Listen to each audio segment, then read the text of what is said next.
ಆಕಾಶವಾಣಿ ವಾರ್ತೆಗಳು ಓದುತ್ತಿರುವವರು ಸುಗುಣಾ ಸತೀಶ್. ಮುಖ್ಯಾಂಶಗಳು.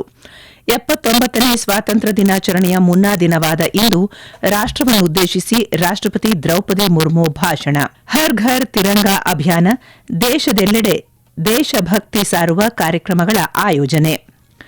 ಭಾರತದ ಸೌರ ಪಿವಿ ಮಾಡ್ಯೂಲ್ ಉತ್ಪಾದನಾ ಸಾಮರ್ಥ್ಯ 100 ಗಿಗಾವ್ಯಾಟ್ಗೆ ಏರಿಕೆ ಮತ್ತು ಭಾರತದ ರಫ್ತಿನ ಮೇಲೆ ಅಮೆರಿಕದ ಸುಂಕಗಳ ಪರಿಣಾಮ ಅಲ್ಪಕಾಲಿಕ, ಭಾರತದ ಮುಖ್ಯ ಆರ್ಥಿಕ ಸಲಹೆಗಾರ. ವಾರ್ತೆಗಳ ವಿವರ. 79ನೇ ಸ್ವಾತಂತ್ರ್ಯ ದಿನಾಚರಣೆಯ ಮುನ್ನಾ ದಿನವಾದ ಇಂದು ರಾಷ್ಟಪತಿ ದ್ರೌಪದಿ ಮುರ್ಮು ರಾಷ್ಟವನ್ನುದ್ದೇಶಿಸಿ ಭಾಷಣ ಮಾಡಲಿದ್ದಾರೆ. ಈ ಭಾಷಣವು ಇಂದು ಸಂಜೆ 7 ಗಂಟೆಯಿಂದ ಆಕಾಶವಾಣಿಯ ರಾಷ್ಟೀಯ ಜಾಲದಲ್ಲಿ ಪ್ರಸಾರವಾಗಲಿದೆ ಮತ್ತು ದೂರದರ್ಶನದ ಎಲ್ಲ ವಾಹಿನಿಗಳಲ್ಲಿ ಹಿಂದಿಯಲ್ಲಿ ಪ್ರಸಾರವಾಗಲಿದೆ. ನಂತರ ಇಂಗ್ಲಿಷ್ ಆವೃತ್ತಿಯನ್ನು ಪ್ರಸಾರ ಮಾಡಲಾಗುತ್ತದೆ. ದೂರದರ್ಶನದಲ್ಲಿ ಹಿಂದಿ ಮತ್ತು ಇಂಗ್ಲಿಷ್ನಲ್ಲಿ ಭಾಷಣದ ಪ್ರಸಾರದ ನಂತರ ದೂರದರ್ಶನದ ಪ್ರಾದೇಶಿಕ ವಾಹಿನಿಗಳು ಪ್ರಾದೇಶಿಕ ಭಾಷೆಗಳಲ್ಲಿ ಪ್ರಸಾರ ಮಾಡುತ್ತವೆ. ಆಕಾಶವಾಣಿಯು ಇಂದು ರಾತ್ರಿ 9:30ಕ್ಕೆ ಪ್ರಾದೇಶಿಕ ಭಾಷಾ ಆವೃತ್ತಿಗಳನ್ನು ಆಯಾ ಪ್ರಾದೇಶಿಕ ಜಾಲತಾಣಗಳಲ್ಲಿ ಪ್ರಸಾರ ಮಾಡಲಿದೆ. ಸ್ವಾತಂತ್ರ್ಯ ದಿನದಂದು ಸಂಪೂರ್ಣ ಭದ್ರತೆ ಖಚಿತಪಡಿಸಿಕೊಳ್ಳಲು ದೆಹಲಿ ಪೊಲೀಸರು ಭದ್ರತಾ ವ್ಯವಸ್ಥೆಗಳನ್ನು ಮಾಡಿದ್ದಾರೆ. ಕಾನೂನು ಮತ್ತು ಸುವ್ಯವಸ್ಥೆಯನ್ನು ಕಾಪಾಡಿಕೊಳ್ಳಲು ಅರೆಸೇನಾ ಪಡೆಗಳು ಮತ್ತು ಕಮಾಂಡೋಗಳು ಸೇರಿದಂತೆ ಸಾವಿರಾರು ಭದ್ರತಾ ಸಿಬ್ಬಂದಿಗಳನ್ನು ನಿಯೋಜಿಸಲಾಗಿದೆ. ಸ್ವಾತಂತ್ರ್ಯ ದಿನಾಚರಣೆಯಲ್ಲಿ ಸಾರ್ವಜನಿಕರು ಭಾಗವಹಿಸಲು ಅನುಕೂಲವಾಗುವಂತೆ ದೆಹಲಿ ಮೆಟ್ರೋ ತನ್ನ ಎಲ್ಲ ಮಾರ್ಗಗಳಲ್ಲಿ ಬೆಳಗ್ಗೆ 4 ಗಂಟೆಗೆ ತನ್ನ ಸೇವೆಗಳನ್ನು ಪ್ರಾರಂಭಿಸಲಿದೆ. ಪ್ರಧಾನಿ ನರೇಂದ್ರ ಮೋದಿ ಅವರು ನಾಳೆ ದೆಹಲಿಯ ಐತಿಹಾಸಿಕ ಕೆಂಪುಕೋಟೆಯಿಂದ ಸ್ವಾತಂತ್ರ್ಯ ದಿನಾಚರಣೆಯ ಸಂದರ್ಭದಲ್ಲಿ ರಾಷ್ಟಧ್ವಜಾರೋಹಣ ಮಾಡಿ ರಾಷ್ಟವನ್ನುದ್ದೇಶಿಸಿ ಮಾತನಾಡಲಿದ್ದಾರೆ. ಇದೇ 15ರಂದು ದೇಶದ 79ನೇ ಸ್ವಾತಂತ್ರ್ಯ ದಿನಾಚರಣೆಯನ್ನು ಪೂರ್ಣ ಉತ್ಸಾಹ ಮತ್ತು ದೇಶಭಕ್ತಿಯಿಂದ ಆಚರಿಸಲು ದೇಶಾದ್ಯಂತ ಜನರು ಸಜ್ಜಾಗುತ್ತಿದ್ದಾರೆ. ಸ್ವಾತಂತ್ರ್ಯ ದಿನಾಚರಣೆಗೆ ಪೂರ್ವಭಾವಿಯಾಗಿ ದೇಶಾದ್ಯಂತ ಜನರು ಹರ್ ಘರ್ ತಿರಂಗಾ ಅಭಿಯಾನದಲ್ಲಿ ಸಕ್ರಿಯವಾಗಿ ಭಾಗವಹಿಸುತ್ತಿದ್ದಾರೆ. ಈ ಅಭಿಯಾನದ ಭಾಗವಾಗಿ ದೇಶದೆಲ್ಲೆಡೆ ದೇಶಭಕ್ತಿ ಸಾರುವ ಕಾರ್ಯಕ್ರಮಗಳನ್ನು ಆಯೋಜಿಸಲಾಗಿದೆ. ಕೇಂದ್ರ ಗೃಹ ಸಚಿವ ಅಮಿತ್ ಶಾ ನಿನ್ನೆ ತಮ್ಮ ನಿವಾಸದಲ್ಲಿ ರಾಷ್ಟಧ್ವಜಾರೋಹಣ ಮಾಡಿದರು. ಜಮ್ಮು ಕಾಶ್ಮೀರದ ಕಠುವಾ ಜಿಲ್ಲೆಯಲ್ಲಿ ನಡೆದ ತಿರಂಗಾ ಯಾತ್ರೆಯ ನೇತೃತ್ವವನ್ನು ಕೇಂದ್ರ ಸಚಿವ ಡಾ ಜಿತೇಂದ್ರ ಸಿಂಗ್ ವಹಿಸಿದ್ದರು. ನವದೆಹಲಿಯಲ್ಲಿ ನಾಳೆ ನಡೆಯಲಿರುವ ಸ್ವಾತಂತ್ರ್ಯ ದಿನಾಚರಣೆಯಲ್ಲಿ 28 ರಾಜ್ಯಗಳು ಮತ್ತು ಕೇಂದ್ರಾಡಳಿತ ಪ್ರದೇಶಗಳ ಗ್ರಾಮ ಪಂಚಾಯಿತಿಗಳ 210 ನಾಯಕರು ವಿಶೇಷ ಅತಿಥಿಗಳಾಗಿ ಭಾಗವಹಿಸಲಿದ್ದಾರೆ. ಈ ವರ್ಷದ ವಿಶೇಷ ಅತಿಥಿಗಳಲ್ಲಿ ಗಮನಾರ್ಹ ಸಂಖ್ಯೆಯ ಮಹಿಳಾ ನಾಯಕರು ಸೇರಿದ್ದಾರೆ. ಅವರು ತಮ್ಮ ಗ್ರಾಮ ಪಂಚಾಯಿತಿಗಳಲ್ಲಿ ಉತ್ತಮ ಮೂಲಸೌಕರ್ಯ, ವರ್ಧಿತ ಸಾರ್ವಜನಿಕ ಸೇವೆಗಳು ಮತ್ತು ಎಲ್ಲರನ್ನೊಳಗೊಂಡ ಸಮುದಾಯ ಉಪಕ್ರಮಗಳಂತಹ ಸುಧಾರಣೆಗಳನ್ನು ತಂದಿದ್ದಾರೆ. ಈ ವಿಶೇಷ ಅತಿಥಿಗಳು ಹರ್ ಘರ್ ಜಲ ಯೋಜನೆ, ಪ್ರಧಾನಮಂತ್ರಿ ಆವಾಸ್ ಯೋಜನೆ ಮತ್ತು ಮಿಷನ್ ಇಂದ್ರಧನುಷ್ನಂತಹ ಪ್ರಮುಖ ಸರ್ಕಾರಿ ಯೋಜನೆಗಳನ್ನು ಪೂರೈಸುವಲ್ಲಿ ಗಮನಾರ್ಹ ಯಶಸ್ಸನ್ನು ಸಾಧಿಸಿದ್ದಾರೆ. ಈ ವಿಶೇಷ ಅತಿಥಿಗಳಿಗೆ ಔಪಚಾರಿಕ ಸನ್ಮಾನ ಕಾರ್ಯಕ್ರಮಗಳನ್ನು ಇಂದು ನವದೆಹಲಿಯಲ್ಲಿ ನಡೆಸಲಾಗುವುದು ಎಂದು ಪಂಚಾಯತ್ ರಾಜ್ ಸಚಿವಾಲಯ ತಿಳಿಸಿದೆ. ರಾಷ್ಟಪತಿ ದ್ರೌಪದಿ ಮುರ್ಮು ಇಂದು ರಾಷ್ಟಪತಿ ಭವನದಲ್ಲಿ ಅಮೃತ್ ಉದ್ಯಾನವನದ ವಾರ್ಷಿಕ ಪ್ರದರ್ಶನವನ್ನು ಉದ್ಘಾಟಿಸಲಿದ್ದಾರೆ. ಶನಿವಾರದಿಂದ ಸೆಪ್ಟೆಂಬರ್ 14ರವರೆಗೆ ಪ್ರತಿದಿನ ಬೆಳಿಗ್ಗೆ 10ರಿಂದ ಸಂಜೆ 6ರವರೆಗೆ ಇಂದು ಸಾರ್ವಜನಿಕರಿಗೆ ಮುಕ್ತವಾಗಿರಲಿದೆ. ರಾಷ್ಟೀಯ ಕ್ರೀಡಾ ದಿನವಾದ ಇದೇ 29ರಂದು ಕ್ರೀಡಾಪಟುಗಳಿಗೆ ಹಾಗೂ ಸೆಪ್ಟೆಂಬರ್ 5ರ ಶಿಕ್ಷಕರ ದಿನದಂದು ಶಿಕ್ಷಕರಿಗೆ ಅಮೃತ್ ಉದ್ಯಾನಕ್ಕೆ ವಿಶೇಷ ಪ್ರವೇಶದ ವ್ಯವಸ್ಥೆ ಮಾಡಲಾಗಿದೆ. ಪ್ರದರ್ಶನದಲ್ಲಿ ಈ ಬಾರಿ ಬಾಲವಾಟಿಕ, ಹರ್ಬಲ್, ಬೋನ್ಸಾಯ್ ಉದ್ಯಾನ, ಸೆಂಟ್ರಲ್ ಲಾನ್, ಲಾಂಗ್ ಗಾರ್ಡನ್ ಮತ್ತು ಸರ್ಕ್ಯುಲರ್ ಉದ್ಯಾನ ಸೇರಿದಂತೆ ವಿಶೇಷ ರೀತಿಯ ವಿಷಯಾಧಾರಿತ ಉದ್ಯಾನವನಗಳು ಸೇರಿವೆ. ಸಾರ್ವಜನಿಕರಿಗೆ ಅಮೃತ್ ಉದ್ಯಾನಕ್ಕೆ ಉಚಿತ ಪ್ರವೇಶವಿರಲಿದ್ದು, ಉದ್ಯಾನ ನಿರ್ವಹಣೆಗಾಗಿ ಪ್ರತಿ ಸೋಮವಾರಗಳಂದು ಉದ್ಯಾನವನಕ್ಕೆ ಪ್ರವೇಶವಿರುವುದಿಲ್ಲ. ಭಾರತದ ಸೌರ ಪಿವಿ ಮಾಡ್ಯೂಲ್ ಉತ್ಪಾದನಾ ಸಾಮರ್ಥ್ಯ ಮತ್ತು ಶುದ್ಧ ಶಕ್ತಿಯನ್ನು ಜನಪ್ರಿಯಗೊಳಿಸುವ ಪ್ರಯತ್ನಗಳ ಗಮನಾರ್ಹ ಸಾಧನೆಯನ್ನು ಪ್ರಧಾನಿ ನರೇಂದ್ರ ಮೋದಿ ಶ್ಲಾಘಿಸಿದ್ದಾರೆ.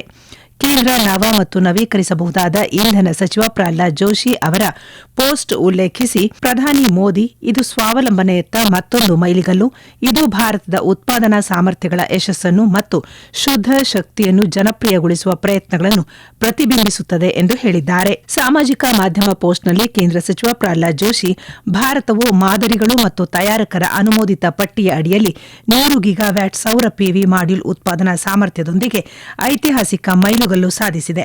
ಇದು 2014ರಲ್ಲಿ ಕೇವಲ 2.3 ಗಿಗಾವ್ಯಾಟ್ಗಳಿಂದ ಗಮನಾರ್ಹ ಏರಿಕೆಯಾಗಿದೆ ಎಂದು ತಿಳಿಸಿದ್ದಾರೆ. ನಿಮ್ಮ ಅನುಕೂಲಕರ ಸಮಯದಲ್ಲಿ ಆಕಾಶವಾಣಿ ಸುದ್ದಿಗಳನ್ನು ಆಲಿಸಲು ನಮ್ಮ ಯೂಟ್ಯೂಬ್ ಚಾನೆಲ್ ಆಕಾಶವಾಣಿ ನ್ಯೂಸ್ ಕನ್ನಡವನ್ನು ಸಬ್ಸ್ಕ್ರೈಬ್ ಮಾಡಿ. ನಮ್ಮೆಲ್ಲ ಕೇಳುಗರು ನಮ್ಮ ಫೇಸ್ಬುಕ್ ಖಾತೆ ಆಕಾಶವಾಣಿ ಆರ್ಎನ್ಯು ಬೆಂಗಳೂರು ಧಾರವಾಡ ಮತ್ತು ನಮ್ಮ ಟ್ವಿಟರ್ ಖಾತೆ @AIRnews_ಕನ್ನಡವನ್ನು ಅನುಸರಿಸಿ. ಪ್ರಾದೇಶಿಕ ಸುದ್ದಿ ವಿಭಾಗ ಬೆಂಗಳೂರು ಹಾಗೂ ಧಾರವಾಡದ ಎಲ್ಲಾ ಸುದ್ದಿ ಸಂಚಿಕೆಗಳು ನಮ್ಮ ಸಾಮಾಜಿಕ ಮಾಧ್ಯಮ ಖಾತೆಗಳಲ್ಲಿ ಲಭ್ಯವಿರುತ್ತವೆ. ಈ ವಾರ್ತೆಗಳನ್ನು ಆಕಾಶವಾಣಿಯಿಂದ ಕೇಳುತ್ತಿದ್ದೀರಿ.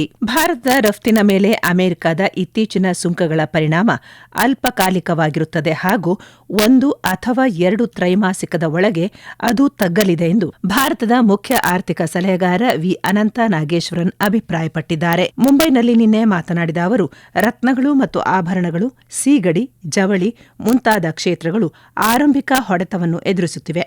ಆದರೆ ಆರ್ಥಿಕತೆಯ ಮೇಲೆ ದೀರ್ಘಕಾಲೀನ ಪರಿಣಾಮ ಸೀಮಿತವಾಗಿರುತ್ತದೆ ಎಂದು ಹೇಳಿದರು. ಕೇಂದ್ರ ಸರ್ಕಾರಕ್ಕೆ ಪರಿಸ್ಥಿತಿಯ ಬಗ್ಗೆ ಅರಿವಿದೆ ಮತ್ತು ಪ್ರಭಾವಿತ ವಲಯಗಳೊಂದಿಗೆ ಈಗಾಗಲೇ ಸಂಭಾಷಣೆಯನ್ನು ಪ್ರಾರಂಭಿಸಿದೆ ಎಂದು ಅನಂತ ನಾಗೇಶ್ವರನ್ ತಿಳಿಸಿದರು. ಅಲಾಸ್ಕಾದಲ್ಲಿ ನಾಳೆ ನಡೆಯಲಿರುವ ಅಮೆರಿಕ ರಷ್ಯಾ ಶೃಂಗಸಭೆಯಲ್ಲಿ ಉಕ್ರೇನ್ ವಿರುದ್ಧದ ಯುದ್ಧವನ್ನು ನಿಲ್ಲಿಸಲು ರಷ್ಯಾ ಅಧ್ಯಕ್ಷ ವ್ಲಾಡಿಮಿರ್ ಪುಟಿನ್ ಒಪ್ಪದಿದ್ದರೆ ತೀವ್ರ ಪರಿಣಾಮಗಳನ್ನು ಎದುರಿಸಬೇಕಾಗುತ್ತದೆ ಎಂದು ಅಮೆರಿಕ ಅಧ್ಯಕ್ಷ ಡೊನಾಲ್ಡ್ ಟ್ರಂಪ್ ಎಚ್ಚರಿಸಿದ್ದಾರೆ. ಯುರೋಪಿಯನ್ ನಾಯಕರೊಂದಿಗೆ ನಿನ್ನೆ ನಡೆದ ವರ್ಚುವಲ್ ಸಭೆಯಲ್ಲಿ ಟ್ರಂಪ್ ಅಲಾಸ್ಕಾದಲ್ಲಿ ನಡೆಯಲಿರುವ ಅಮೆರಿಕ ರಷ್ಯಾ ಶೃಂಗಸಭೆಯಲ್ಲಿ ಅಮೆರಿಕವು ಕದನ ವಿರಾಮವನ್ನು ಬಯಸುತ್ತದೆ ಎಂದು ಬಹಳ ಸ್ಪಷ್ಟವಾಗಿ ಹೇಳಿದ್ದಾರೆ ಎಂದು ಫ್ರಾನ್ಸ್ ಅಧ್ಯಕ್ಷ ಇಮ್ಯಾನ್ಯುಯಲ್ ಮ್ಯಾಕ್ರನ್ ತಿಳಿಸಿದ್ದಾರೆ. ಆಸ್ಟ್ರೇಲಿಯಾ ಸೇನೆಯ ಮುಖ್ಯಸ್ಥ lieutenant general Simon Stuart August 11ರಿಂದ 14ರವರೆಗೆ ತಮ್ಮ ಅಧಿಕೃತ ಭಾರತ ಪ್ರವಾಸದ ಭಾಗವಾಗಿ ನಿನ್ನೆ ಪುಣೆಯಲ್ಲಿರುವ ದಕ್ಷಿಣ ಕಮಾಂಡ್ ಪ್ರಧಾನ ಕಚೇರಿಗೆ ಭೇಟಿ ನೀಡಿದರು.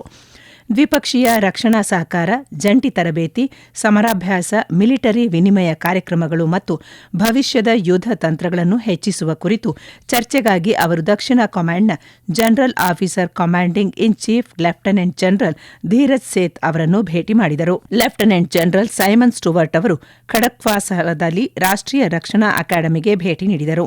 ಅಲ್ಲಿ ಅವರು ಸಾಮೂಹಿಕ ಭದ್ರತೆ, ಮಹಾನ್ ಶಕ್ತಿ ಸ್ಪರ್ಧೆಯ ಯುಗ ಎಂಬ ವಿಷಯದ ಕುರಿತು ಕೆಡೆಟ್ಗಳನ್ನು ಉದ್ದೇಶಿಸಿ ಮಾತನಾಡಿದರು. ಭಾರತೀಯ ಒಲಿಂಪಿಕ್ ಅಸೋಸಿಯೇಷನ್ ದೆಹಲಿಯಲ್ಲಿ ನಿನ್ನೆ ನಡೆದ ವಿಶೇಷ ಸಾಮಾನ್ಯ ಸಭೆಯಲ್ಲಿ 2030ರಲ್ಲಿ ಕಾಮನ್ವೆಲ್ತ್ ಕ್ರೀಡಾಕೂಟವನ್ನು ಆಯೋಜಿಸುವ ಭಾರತದ ಬಿಡ್ಗೆ ಔಪಚಾರಿಕವಾಗಿ ಅನುಮೋದನೆ ನೀಡಿದೆ. ಆಗಸ್ಟ್ 31ರ ಗಡುವಿನ ಮೊದಲು ಭಾರತ ಅಂತಿಮ ಬಿಡ್ಗೆ ತನ್ನ ಪ್ರಸ್ತಾವನೆಯನ್ನು ಸಲ್ಲಿಸಲಿದೆ.